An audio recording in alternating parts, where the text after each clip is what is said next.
ko na alam ang aking gagawin. Senyor Simon, ano sa tingin nyo ang dapat kong gawin? Ano? Ako? Hinihingi niyo ang aking opinyon? At bakit naman hindi? Sa tingin ko, ay dapat ninyo ang pag-aralan kung bakit nagtatagumpay ang ibang bansa at gayahin ninyo ang ginagawa nila. Sila nagtatagumpay, Ginoong Timon.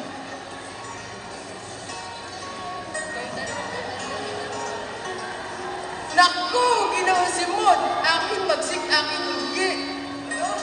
Ikaw malulugi?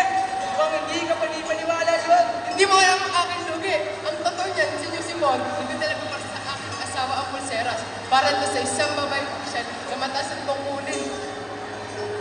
Para kumita ng 6,000 piso sa kalakad. Kaya pinapapili ko siya ng 3 pulseras. At anong nangyari? Ay nako, ako yung nagulat nung pinila niya yung 3 pulseras. Ako yung nalugi. Hi!